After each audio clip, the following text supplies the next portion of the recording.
What exactly is a short sale? It's when the borrower owes more than what the house is going to sell for or Okay. what the house is worth. So if I were a buyer today, why would I go for a short sale? Because it sounds like it could be an extended period of time for closing, right? True. You would get somewhat of a good deal of below market value if you like the house, if you're not in a rush to buy anything.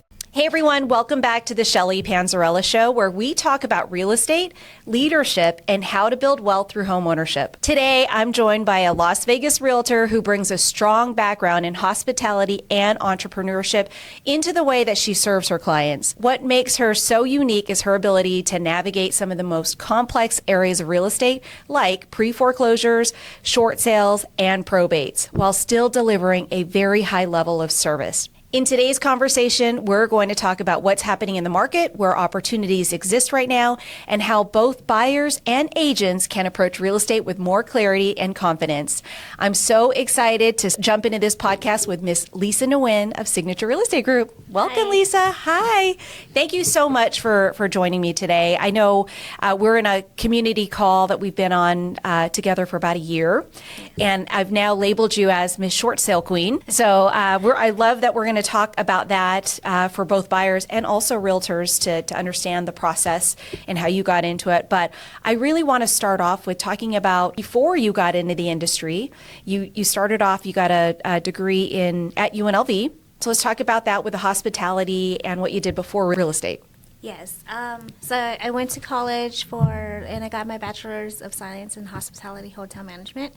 So I did that for 4 years, and I did nails to put me through school.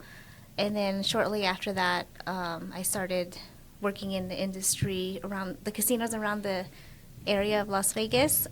So I worked at Silverton, I worked at Planet Hollywood, the Hard Rock, the Boater Station. I've worked at a lot, at Orleans as well. Nice. So I did all that, and then after that, I decided to open my own nail salon. Nice. So the hotel industry wasn't the thing for you, and you decided to jump in to actually operate and own your own nail salon? I guess I did try. Backing up a little bit. So during that time, I wanted to do the MGM program where they kind of train you to become a property manager or manage a hotel right away. Oh. And during that time, I don't know if you remember, it was like the recession, and so all those programs had froze. I started just getting the experience in the industry, working different jobs throughout the casinos, and because you need 1,000 hours in order to graduate.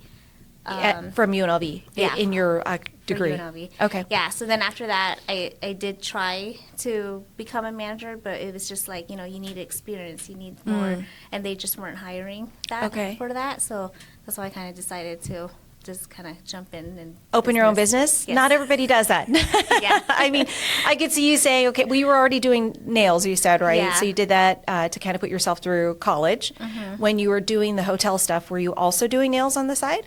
Sometimes, yeah. Okay. I always work 2 or 3 jobs, just going through it. Okay. Yeah. We were talking earlier that you're a true entrepreneur. So you went in to own and operate a nail salon. When did you actually purchase your salon? 2016. Oh, wow. Okay. Yeah. Because you shut it down. 2020, 2021. So right after the government shutdown. Okay. They All started, right. yeah. Just because of everything that, the changes and everything? Yeah, because there was so much uncertainty there. We were considered non-essential workers. Yeah. I consider them essential for my fingernails. Yeah, right? Yeah. Because me and my cousin, we owned it together, we just kind of put it on the market and decided, let's see if it sells. If it sells, great, and if not, we'll just continue doing what we can do, which is pretty much explore the market. And luckily, within 2-3 weeks, we got an offer at list price. Wow. Practically. So then we just sold it. We're going to open another one, but then we're still deciding. She went to school as a pharmacist, so she pretty much was graduating. So she decided to do that full time. And then I was like, well, I guess I've always had a passion for real estate. I just never jumped into it. So I decided to go to school during COVID. Okay. Yeah, and that's how I landed here. So no epiphany around, I need to be a realtor, or bad transaction where you bought a home in the past or something like that. No. And you just was like, real estate is something that you were called to do. Yeah. Okay. I've always liked it. I feel like there's a lot of wealth behind it. There's a lot of, I just like seeing homes, going to new builds just for Yeah. fun, to Yeah. see all the decorations. So that's what kind of got me all interested in it. Prompted. Okay, because you have, because you're not, I know you do a lot of videos on new construction and things like that, and you obviously have clients that go through new construction, but you've recently really, from what I see on your videos and everything, you do follow this short sale pre-foreclosure stuff, which we are definitely going to talk about. Yeah. But talk to me about the transition from owning the company into kind of starting over, right? Did you join a team, or were you just going in individual as a realtor? I went in an individual. Okay. So I joined the Berkeley group at the time. Okay. So I didn't know anybody in real estate, surprisingly. I didn't know any realtors or anybody. And I had a friend growing up that I saw her social media constantly posting that she was a realtor. And so I reached out to her, and I just kind of decided she's at this brokerage, I'm going to jump in. And that's what I did. She mentored you. So they did a lot of fix and flips, right? Or is that the Berkeley group? They did. Yeah. Did you learn that also through them? Or I do understand it, and I think it was kind of good to start there. I kind of got to meet people and understand the numbers and how a flip calculator works. Yeah. And then that allowed a lot of opportunities to open house. Okay. Yeah. Yeah. So did you do a lot of open houses in the very beginning? At the beginning, I did. Okay. Yeah, like every week. That was your... Yeah, 1 to 3 days a week, every day. Okay. And why did you pick open houses? Because I know a realtor comes in and, everybody said, do this, do this, do that, do this, do this. Some of them do all of it and try to figure it out. And did you do all, or did you just stick to open houses? I did it all because I was just like, what do I do? How do I get clients? And they're like, call your friends. And I'm still skeptical about calling my friends and family, but they're like, go do an open house. So I was like, okay, what's an open house? So I just kind of tagged along people who did it already, and then just kind of picked up and learned as I went. Okay. And then, but it took me a while to really understand that it sounds silly that an open house is there to engage with buyers and try to get them to be your client. Yeah. Because I was more like, oh, I'm going to sell this house today. So it took me a while to realize, like, oh, it's actually for more opportunities. If you don't sell this house, I can still take them to look around the neighborhood. Yeah. I know it sounds silly, but it was just a learning curve from transitioning from all my other jobs to this one. Sure. It was just kind of what I had to do to get my feet wet. Well, and you were not, I don't want to say forced, but a lot of people will have two separate jobs and then transition full time into real estate, or never transition full time into real estate, and they always have the two jobs. You obviously sold your company and then made way, prepared to actually go full time into real estate. So it sounds like you just jumped all in. And then figured out how to lean into open houses as like your way of building your business. Is that what really grew your business, was the open houses?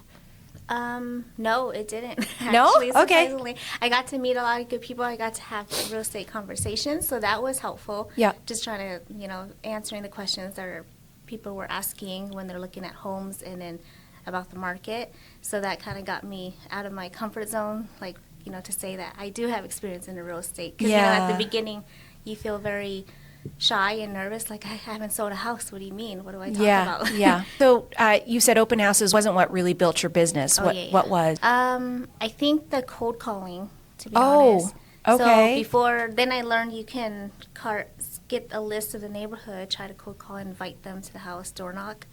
And then from there, I just kept trying and cold calls, door knocks, having real estate conversations. And then that's just, I guess, having those conversations built my confidence up. Yeah. That I do real estate, and I understand or know how to answer certain questions. Yeah. To my clients. Well, in a short period of time, so 2021, we just celebrated 2025 top producer. You were awarded top producer in your company as well. So from 2021, when you got licensed, right? Yeah. Till through 2025, obviously we're in 26 when this is running, you have started off brand new in the industry. How did you get from brand new to top producing? What do you think were the things that got you there? If an agent is on the other side listening to you right now, what would you say were the top 3 things that helped you get into the top producer list?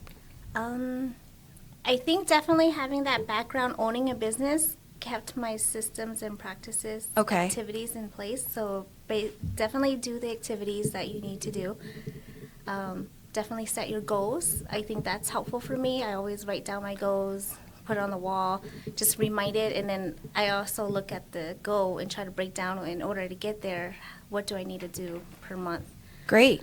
And obviously I have my fluctuations of up and down, but Yeah. it's just having that visualize and trying to set that goal each time. I think that definitely does help.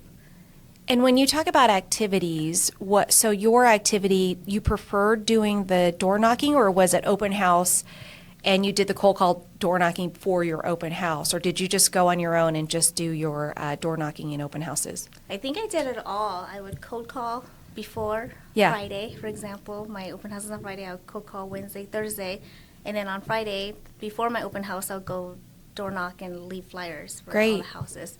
Great. And then I open house. Yeah. So just pretty much plan what is your intention, what you're doing, and then kind of go from there and break it down and what you need to do to get traffic at that open house. Are you still doing open houses today?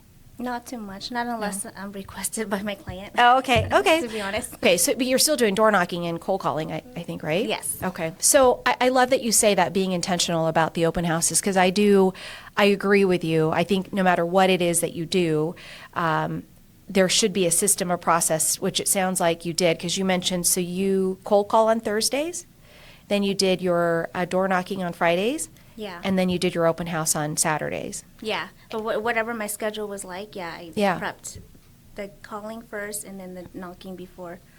And then the actual open house. How long did you hold the open house for, typically? Sometimes I would just do like 1 or 2 days at a house. Okay. But usually I do a week, 1 or 2, because I felt like it took a lot of time already. Yeah, to get yeah, because that the door going knocking for the weekend. Yeah, and then how would you sit there for a couple hours, or would you be there for a few hours? Like, Usually I do 3 hours. okay, And then I started learning from certain agents. You kind of gotta time the best times for that neighborhood, or okay. maybe when people got off of school or off of work. Yeah. So I kind of had to try to figure out what's the best time. Yeah. But when I first got into, every house had showings and offers without any work. So every open house I did, there was always traffic. So that was 21. The market was pretty crazy then. Yeah. Like 2020 was the start of it. 2021 was the main part of the craziness that we had, right? So just seeing the difference from 2021, when it was, like you mentioned, it was easy, right? You had a ton of showings. You're not doing a ton of open houses today, but there's a shift in the market. Yeah. There's been a shift in the market. So what would you say that shift, obviously the interest rates have been different. What are you doing differently in your business coming from the craziness of 21 to today? My answer is going to be very different from everybody else, because I work with a lot of sellers. Okay. So for me to get my clients and sell, for me, it's just cold calling, still doing the same activities, door knocking, to get a client to sell. So I don't have a lot of buyers, so I don't have that conversation as much with Anymore. how the market is scary or not Yeah, scary. So okay. to me, my process is honestly the same. I just keep cold calling or door knocking to get my clients. It's when I do have buyers, which I do have here and there, that's when I think where everybody is a little nervous, because yes, there's so much to work with, getting the right offer price, the right mortgage per month, and people worry about HOAs and what the taxes are. Qualifying. So I think that's when it's a little more scary, and then they don't know what's happening. You're not experiencing that with your sellers?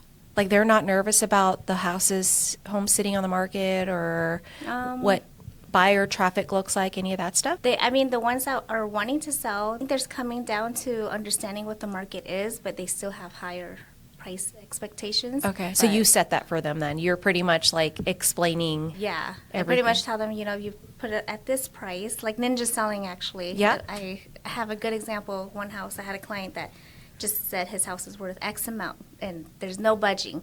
And I actually took a quote from the Ninja book. Good. Listed it, but with my own numbers. And it totally helped, because it was pretty much, you can list it at this price, but it can sit vacant for 1 to 3 months. Right. And it's not going to sell. But if you price it correctly, you're going to get if not multiple offers, at least an offer that you can work with. And that seller decided to do what? Did they? He did. He listened reduced to his price. Okay. And then shortly we got an offer. There you go. And it just worked out. And not only that, it just the terms too.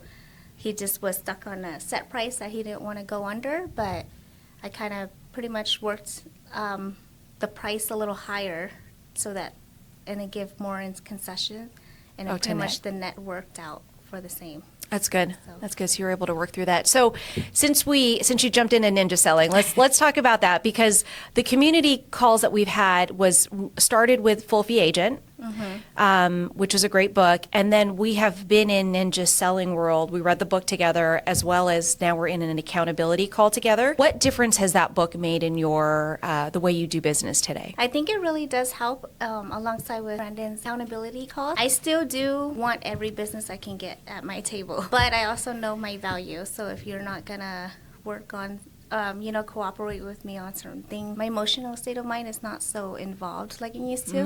Like if I didn't get an offer accepted, I would be so bummed for like a week, Yeah. But now I'm like, we'll just continue doing activities. It'll just keep coming, another offer will come through. So I think that's what's really helped me out. Do you think it was Full Fee Agent, or do you think it was ninja selling that helped you more in that mindset? I guess Full Fee Agent for that mindset, and then ninja selling kind of pretty much narrow down my skills a little bit more. Okay. To try to enhance what you were doing. Yeah. I love that, because I actually had a conversation with an agent yesterday, in fact, and she was basically saying that she has been, kind of down and out. The market's been really tough. And she went to a couple listing appointments, didn't get them. Yeah. And I think that impacted her confidence.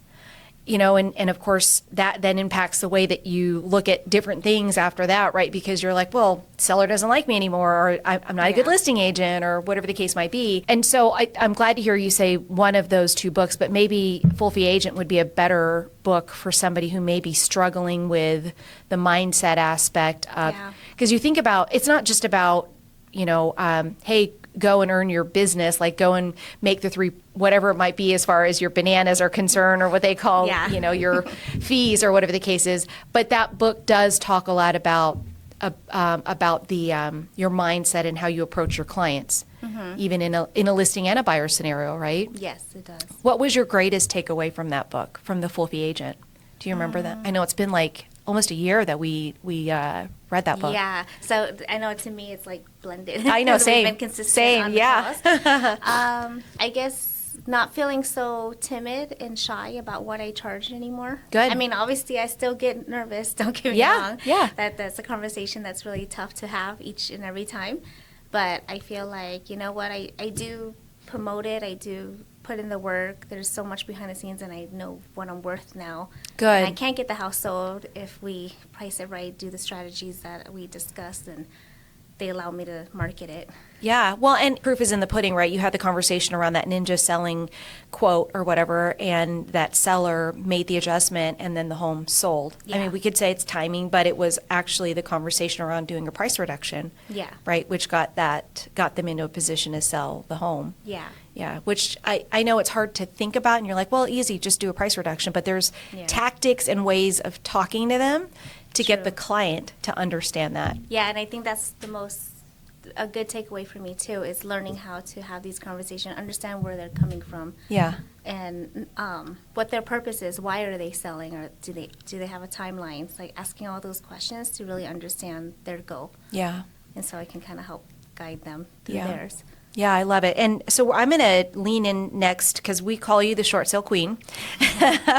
And I don't think a lot of people know what that is. When it was like, 2012 and 13, was that was a lot of the foreclosures and short sales then. You weren't even in the industry then. So, no, I wasn't. So to say that you knew what to do because of that is not the case. You kind of learned this coming into the environment today. So let's tell our audience, what exactly is a short sale? It's when the borrower owes more than what the house is going to sell for, or what the house is worth. So give me an example of, like myself. So I own a home today. My loan balance is, say, $200,000. So if I want to sell it, in my mind, I can sell it for $250, but perhaps the market isn't going to allow me to sell it for that much, right? Somebody comes in and offers me $230. Does that become a short sale, or if I owe 200 on it? So that's when I'd have to really look at your numbers. So Okay. if you do owe 200 and we sell it for 230, you got to keep in mind the commissions, the title fees to close, what liens, if there are any on the property. And then from there, if you do a net sheet, and if it's 0 or below, it's going to be a short sale. Okay. If it's more than that, then you'll have your equity. And what is the difference then if you do a short sale versus just a traditional sale? So if I am short, let's say I'm short by $5,000. What happens in that case? Okay, so in that case, that's where we have to work with the bank. Okay. Pretty much, I have to get authorized from my client so I can help request a short sale, and that process takes, depending on the bank, it could take 1 to 3 months just to get approved. Wow. Okay. And then you got to upload all the documents, the listing documents, and put it on the market. Try to get the best, highest value you can. Okay. And then eventually, once you get an offer that's reasonable to work with, then we have to pretty much ask the mortgage lender to see if they're willing to take that cut. Got it. So different than me as the mortgage lender, I may have done the loan, but it goes to Yeah. like the servicer who ends up being the true lender on that. Yeah. Who they make their mortgage payments to after they've closed on the home, right? Yes. In that example, so you say it takes 1 to 3 months. So does somebody, if I'm a buyer then, and I'm going to go buy this home that could potentially be a short sale, what does that look like for a buyer side who may be having to purchase a home that would be considered a short sale? Sorry, just to clarify, it's 1 to 3 months to get the paperwork going and kind of get started the process to request a short sale with the bank. But the closing out, it can take 6 months to a year or more. Okay. But as for a buyer, just you would have to educate them to let them know that this house is on the market. We're going to try to get it below market value, and they'll have to do their request for repairs, items like that, to try to request that, and just so that they understand that it's depending on the servicer and the approval, and then you can get a date. So there's no closing. We're going to close end of December. Okay. It's Even though they write the it's contract just for that. Continue addendums, extensions, and just to work out and figure out where we're at with that. So if I were a buyer today, why would I go for a short sale? Because it sounds like it could be an extended period of time for closing, right? True. I guess you would get somewhat of a good deal of Okay. below market value if you like the house, if you're not in a rush to buy anything. Okay. You can get some good deals on it. Okay. Basically, because the house is like a little less than comped. You're asking for, not only the best purchase price, but kind of like reducing seller credits and things like that too. Got it. But all of that has to be approved by the servicer or the bank, right? Correct, yeah. Okay. In order. And that's where the time frame. What does the owner have to do, the seller? What do they do anything in that process? Do they have? They have to be cooperative. That's really important. Okay. Because there's so much paperwork to do. Okay. Not only with me, myself as the agent, all my listing documents and what I need from my broker. Now I have to request documents that the bank is asking, and I need their sign off, their authorization. What's benefit for them is they get a longer time to stay in the house. That Okay. 3 months to Yeah. a year. Actually, they're hardship, so kind of in that time they can try to save as much money they can for their next move. I gotcha. Okay. So they're not necessarily making a mortgage payment then once they kind of go into this process, right? Yeah, because they're already in that situation because they're so behind. I gotcha. Yeah. Okay. So if I were a homeowner today, because I think that might be, people may not even realize that they have an opportunity to do that. I could be looking up online to see what my home value is and realizing, well, my loan balance is more than my value of the home, so I'm stuck. Yeah. But the reality of it, from what you're saying, is they may not be stuck. There may be a way out through a short sale. Yeah. Okay. They will. And then it will be way better than having a foreclosure on your credit statement. Okay. So it'll save your credit too, so Okay. that you don't have that, and so that you can purchase a house down the in road. the next few years, yeah. So what would that look like for somebody who may be experiencing some hardship in their loan or mortgage today, or just in life today? Yeah. Mortgage being the biggest stressor, and they're realizing that they may not be able to sell for any equity position at all. How do they, like, what would be that step? Is it to call you? Is it, what would be the moves for them to make to get started? Yeah. I would say yes, definitely call me. Okay. Speak to your realtor. Yeah. They can help you do a net sheet, kind of look at what you owe in the house, do the numbers, and if it's really helpful for the client, because it's going to be a big weight on their shoulders, as long as we're going to work it with the bank and be cooperative, and it gives them the time in the house. You can pretty much have control of when you're going to get kicked out, essentially, moved out of your house, versus being evicted. Got it. So if you go into default, there's that process of the notice of default. We'll talk about the pre-foreclosure stage as well, and then officially the notice of sale. I've not seen that in a long time. Are the notices of sales and foreclosures going up right now? Oh, yeah. Oh, really? A lot. So when I first started, the list would be like, I don't know, 5 to maybe 20 a day, Monday through Friday, a business day. But then now I'm seeing 10 to 30 properties a day, business-wise. Yeah. And they're all different when they pop up, right? Yes. They're okay. So why do you think that is that you're seeing more? Is it? I want to say inflation, interest rates, just everything that's going on right now. Yeah. People kind of bought houses back in 2021 when the interest rates were so low, purchase was decent, and then now people are losing jobs, gas prices are high. Yeah, combination of everything. Yeah, that's interesting because it's not like it was though when everybody were like the housing crisis scenario or any of that stuff. We're not there, right? Yeah, I don't think so. Okay. I wasn't in this industry, but I feel like, I can't predict the market, but I do see a lot more foreclosures happening. Notice of defaults, I should say. Okay. But you're jumping in, you and other agents are jumping in to kind of help our clients or help the homeowners navigate what that would look like, right? Yes. Yeah, and I think that's probably the biggest message is that if you're a homeowner today listening, you do have options. Don't bury your head in the sand. I remember that was a big deal in the housing crisis, that people were just not paying any attention. They knew that it was happening because obviously they weren't making the mortgage payment, but in their minds they're like, well, the value of the home is now 20, 30, 50% lower than what I owe on it. They were just going to kind of wipe their hands of the loan and not do anything, waiting until, like you mentioned, they get the notice of sale and all of a sudden they are getting kicked out or evicted from their house because now the bank has taken it over. I also think back then it was such a tedious process to go through the short sale, the modifications, the foreclosures and stuff. It sounds like that process has actually become more streamlined. Would that be correct? Yes, I think so. Easier? And I think maybe people or hopefully they're more aware. There's a lot of programs out there too. Okay. To help you, pay for your arrears.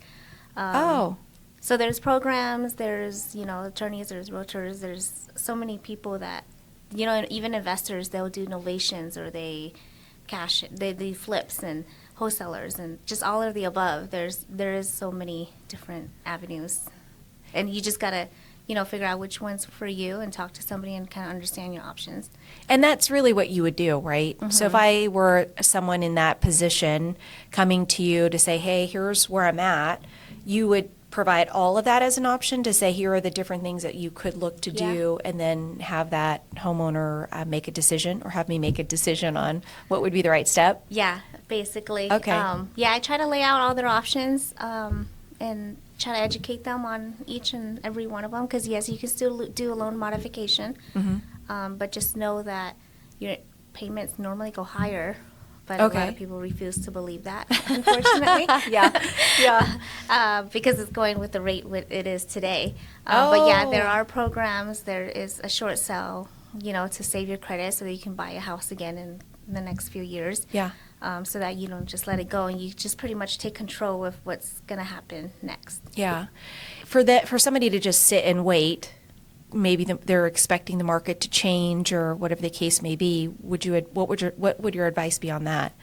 if I was like, well, no, the market's going to flip in, everybody keeps telling me when rates go down, the market's going to change and I'm going to have a ton of equity again.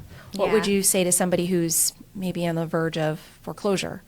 If they are on the verge of foreclosure, I try to tell them over and over again that, there's a possibility, but try to see if you have all your options. Can you afford the arrears that you're already owing? Do you qualify for a loan modification? Have you talked to a lender? And if they did all of that and it's still not working, I feel like I have to try to have that conversation. That's really hard. And it's kind of sad because a lot of these people, they're in denial. And so they just still think I can get a job and I'll pay the arrears even though I'm 20, 30K behind. But there's foreclosures fees now. There's attorney's fees. There's so much fees to on top get of that. to it. Yeah. Wow. And so I just try to educate them on the timeline that they have, because once you receive the notice of default, you have, depending on the bank, like 60 to 90 days before you get what's called the notice of sale. And once the notice of sale comes out, it gives you like, I don't know, it depends, 15 to 45 days with an auction date and time. Okay. And so during that time process is where you kind of have to try to see what you can do. So, if you're going to sell your house, then we want to list it as high as we can and try to get a good buyer, because that'll help us, save as much equity as you can get into your pocket. Yeah, or even break even, right? If that's the case. I know I've had a couple agents, actually part of our call, right? A couple of them had decided to sell, so both of them, in that specific example, took advantage of down payment assistance. Yeah. In 2024 and early 25, and they thought, I don't know, they didn't know the market where it was at or whatever, but in their mind they had equity, right? Because the home maybe was $5,000 more, but to your point, you have fees that you have to take into consideration. And so both of them had to proceed with short sales. And I think the agents in that case also came to you for assistance on a referral base, right? To help guide them through the process. Yes. So that's something you do as well. That was really nice. Yeah. Yeah, I do. I'm happy to partner out with anybody and help them work through it, because it's a lot. It's a process that one of the agents I'm working with too. It's been, I think, 4 months since we first talked. Wow. And we're getting close, but we just haven't had that official approval yet. And you stay on top of all that. Do you have a team or anybody that does any of your follow up with the banks and everything? Or no, usually it's just me. Just you. I used to have a transaction coordinator. I would love that and still, but a lot of them don't really call the banks, or the banks also ask for a lot of fax documents too. Fax? Yeah. Like literally? Yes. Oh my God. So there's the apps now and stuff that I can fax through an app. Oh, okay. But oh my they just goodness. want to fax. They don't work with emails, and so I pretty much do it all myself. Wow. And so you don't have a team? I do have a partner that I work with occasionally. Okay. So when we work together on that, we do tag team and work together on that. Okay. But other than that, if it's just, for example, the one in the accountability call, I've been doing all that. Gotcha. Yeah. Well, so that's good to know that you're a resource for not just the homeowners, but also for other realtors. I would also say that it is definitely a specialty field for you. And I don't know, it happened by organically, right? It wasn't like you're like, I'm going out and going for all the short sales. Yeah, kind of. Yeah? I just, going back to the open house after doing all those activities and not really getting a client to close. I had a friend that was a real estate agent himself, but he didn't practice as much. Okay. And he told me, if you want a listing at the end of the week, just ask title for the notice of default and call them. And I think that was kind of like a wake-up call for me, because it was like these people need to sell, they don't want to sell. Yeah. So it was just, it's a numbers game. Just keep calling, keep contacting, having real estate conversations, and eventually started getting listings and business from it. So then it became unintentional, or it just kind of happened. Yeah. And then now I'm targeting them. Yeah. Yeah. Well, now it's your craft, right? It's something that you're now known for. What percentage of your business today is like the pre-foreclosures or short sales? Because you do other listings. It's not just those, right? I'd say, I don't know, 50-50 really? or 60 pre-foreclosures, 40. Okay. Yeah, because I think that's what keeps my consistent routine and stuff. Okay. The other half is friends, referrals, partnering up with agents, and I do a lot of marketing and advertising too. So Okay. Yeah. Specifically for short sales or no, just for other stuff too, Okay. just traditional. I do speak Vietnamese, so I do try to advertise myself in the Vietnamese newspaper, Vietnamese websites. Oh, great. Things like that too. Okay.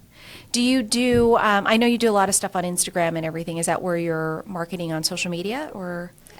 Yes, my For your social listings? media is. I'm trying to make it better. Yeah. So Grow yes, that. social media. I do pay for ads for the Vietnamese magazines. Okay. And websites, and then I do door knocking flyers. In your Yeah. farmed areas or? Yeah, pretty much my farm areas. Okay. Like, I like to go take walks sometimes, so I'll just hang my Love it. flyers or just go pick out a neighborhood and just Yeah. go door knock. You'll walk the neighborhoods even in the 110-degree heat, or do you pick a time? Sometimes, like, yeah, it's better in the morning. Yeah, definitely Yeah. better in the morning. Yes, I just have those ready, so whenever I feel like going for a walk, I'll just go. And sometimes I don't want to talk to people because I get nervous, or, then I'll just go at least door knock. Hang my flyers. Okay. So just my cards are out there everywhere. I love it. At the Vietnamese restaurants, too, I try to leave my business cards. Good. As long as they're willing to let it sit there for a Yeah, while, then yeah. I do that. Every place and any place, right? Yeah. And I do feel like you really kind of built up the reputation as well as far as the assisting in the short sale side of it. And that was kind of one of the main reasons I wanted to have you on the podcast. It's because it is, I do also feel like we may be heading in that direction. I've seen, a lot of clients who are struggling financially with credit cards, and they're trying to come to us for like home equity lines of credit, but there's no equity, Yeah. and so it's kind of a conversation. They lead themselves to that conversation of like, well, what else can I do? How do I get my equity? And it's like, well, you could sell the house. And so I think that there's that's happening. And then there's some that are, like you said, losing their jobs or pay cuts just in hours or whatever it might be. And they're feeling the pressure of everything else too on top of that. Yeah. Gas, food, prices going up and things like that. So, thank you for sharing that and being a resource to people out there today, to homeowners and things like that, and also agents who are needing the assistance in doing that. We spoke about probate, which is totally different than a pre-foreclosure and a short sale, or could be, I guess. Maybe, Yeah. Depending upon the reason for that. But you also deal with probates. Yes, I do. So let's talk about what a probate is first for those listening.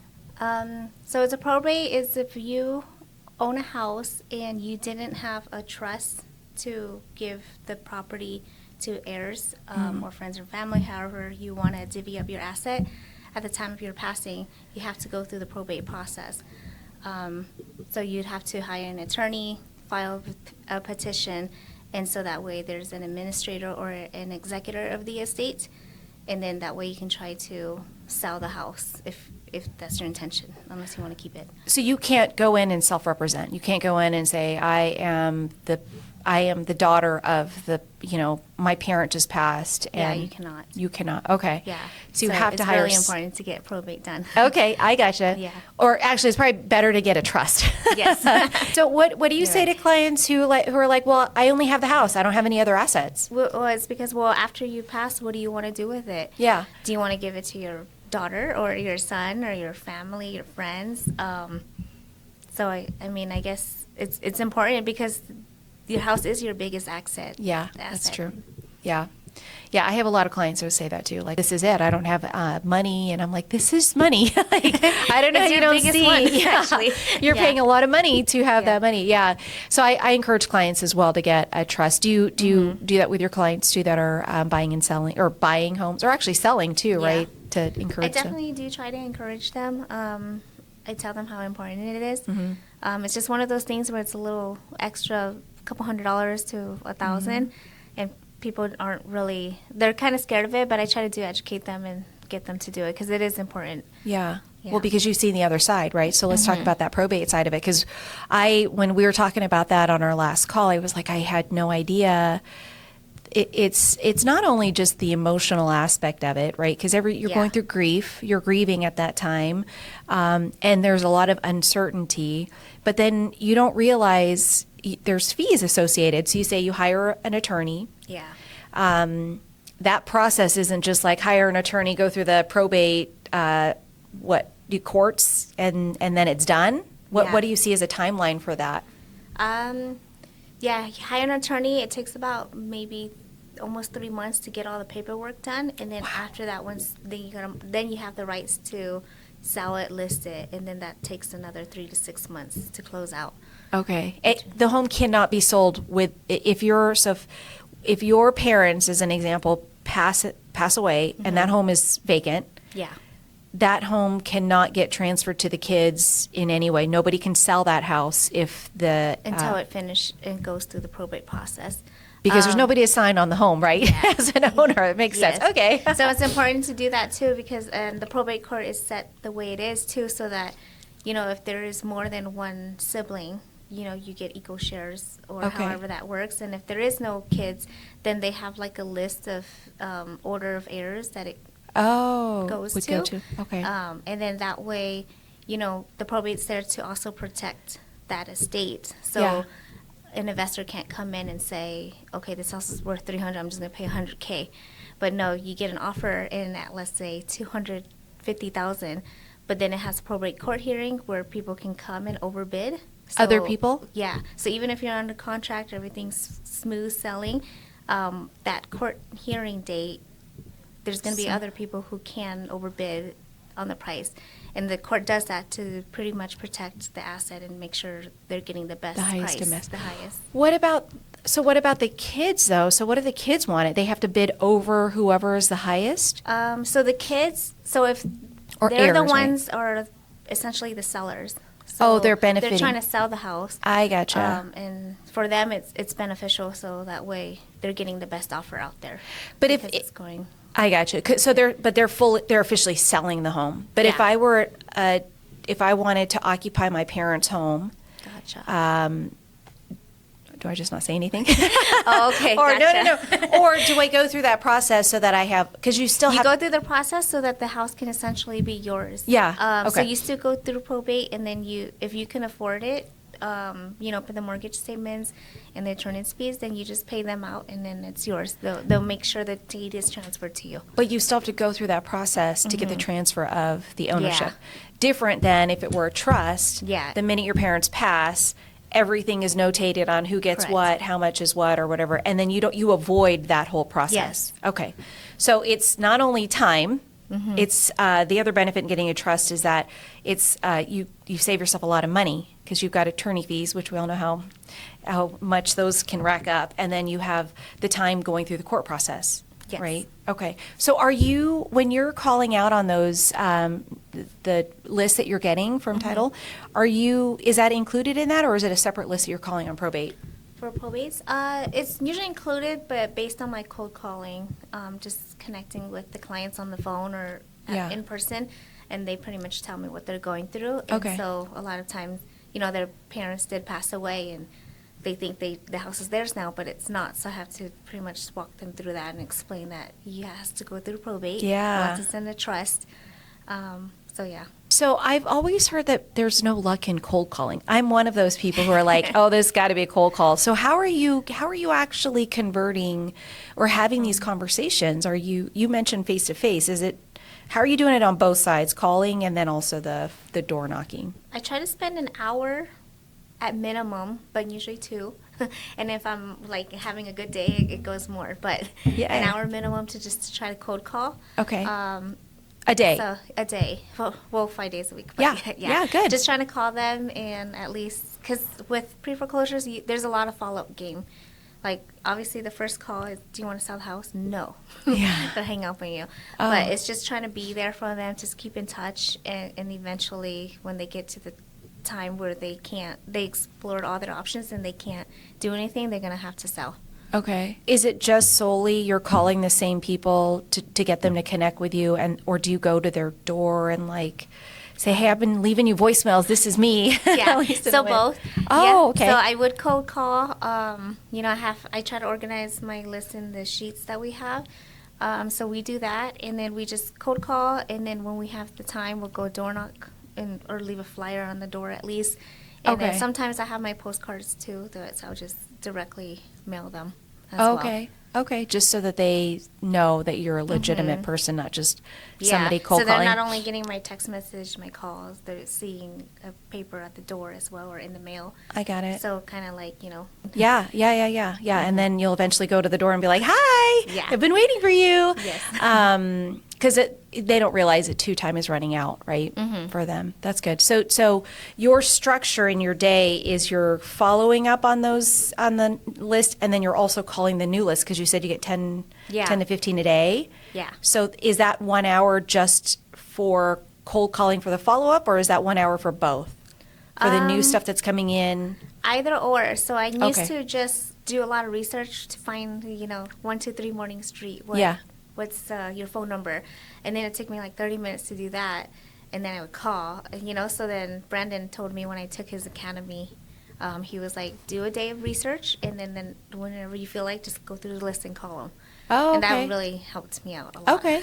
If I feel like researching, I'm just researching. And if I feel like calling, I do Yeah. that. Or, just kind of switch things up so I don't get bored. Where you're not like one day, you're like Yeah. in between both things, or one thing can hold you back. That's a good process, though. So you do research, and then you call. Yeah. And then you've got the standard system set up where you're texting, dropping a postcard, or doing a door knock to their home. Yeah. As far as whatever flyer you might have. Yeah. And you're specifically doing this for them that are looking at either a short sale or pre-foreclosure, right? You're not door knocking like a new listing or whatever. Yeah. So for my pre-foreclosure business, I do specifically do that. Okay.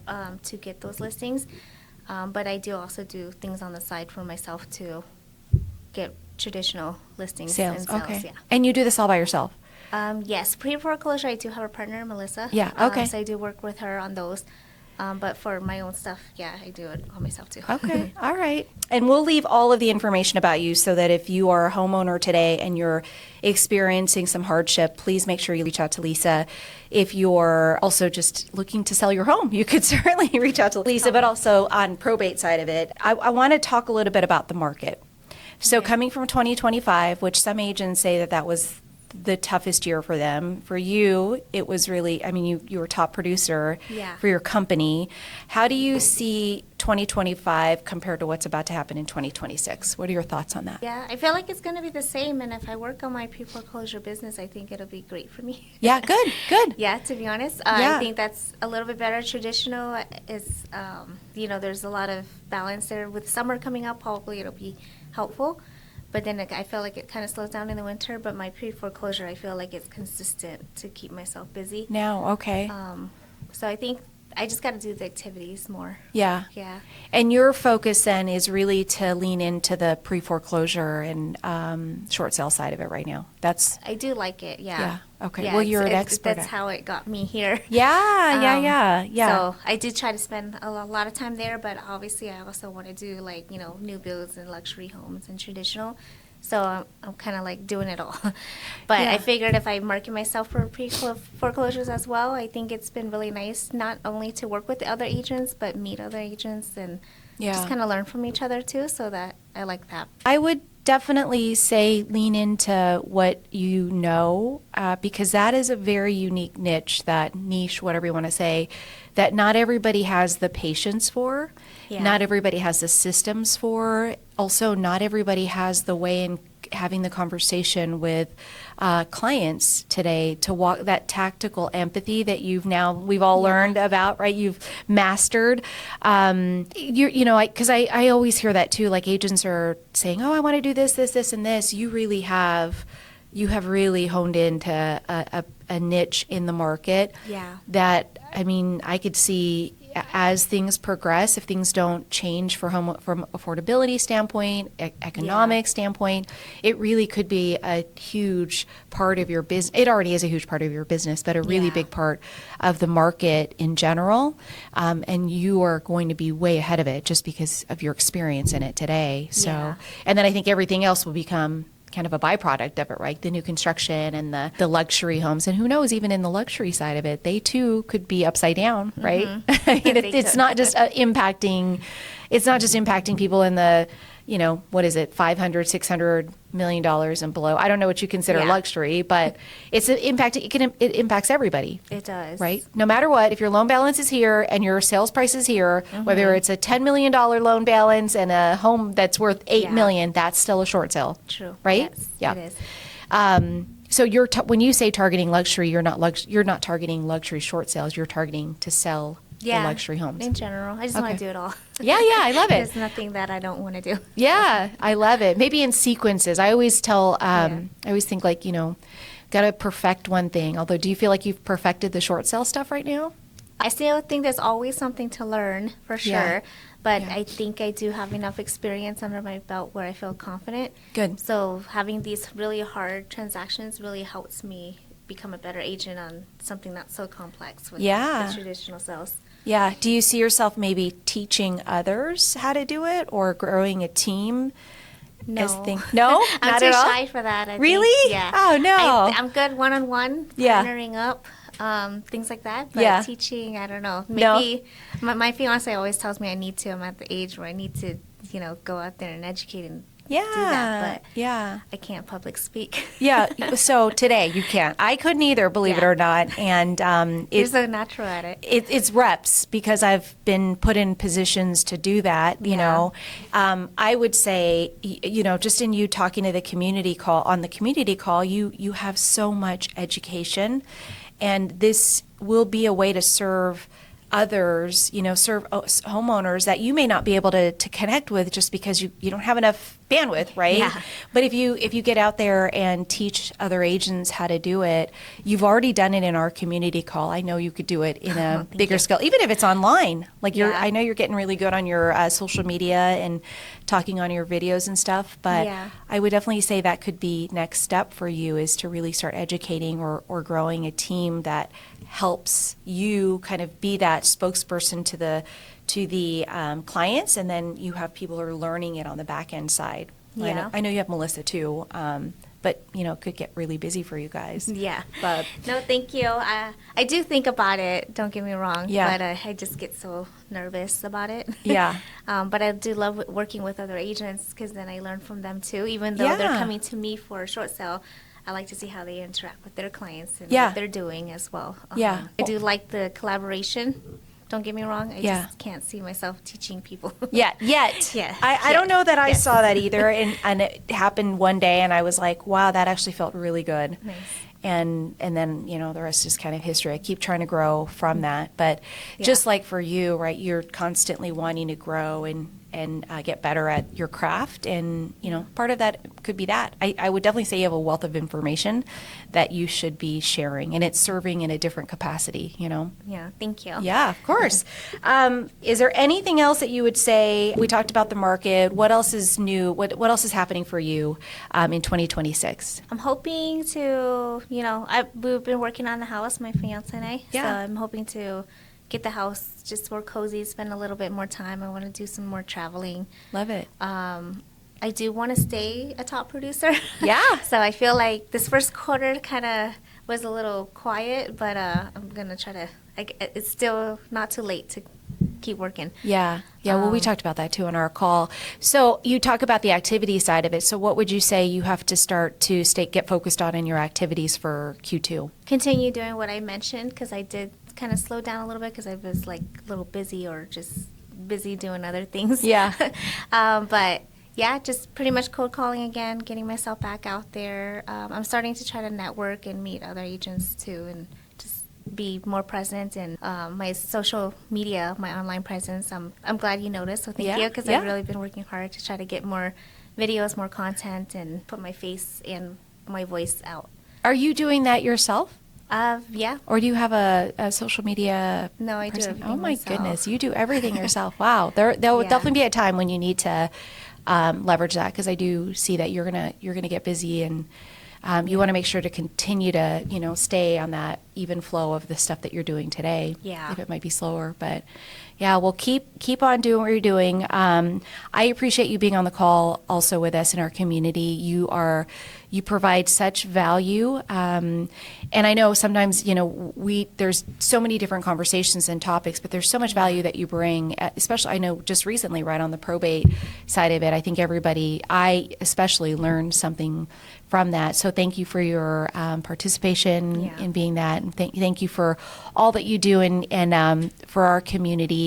And I would just say, if you're out there today listening to this podcast, and again, if you're having some challenges or concerns about your mortgage, or even just want to take a look to see where you're at, or you know for sure that you are behind and you need to do something, please reach out to Lisa. She can navigate and also give you the options of what's really out there for you, and she'll handhold you through the whole process. Also, if you're an agent out there today, she loves to partner with agents and helping them. Even though she says she doesn't like to teach them, she does a really good job in teaching them. We will drop all of her information in the description notes below. I just want to thank you, Lisa, for coming on the podcast. You're a true asset to me. Love the time that we get to spend together, and I've gotten to know you better even in just this short hour. But make sure that if you like this information, subscribe, click the notification button for our next podcast. And if you know somebody who might also be struggling, please share this podcast to that person, because you just never know, this may actually help them. Until the next one, we'll see you on the next show. Bye.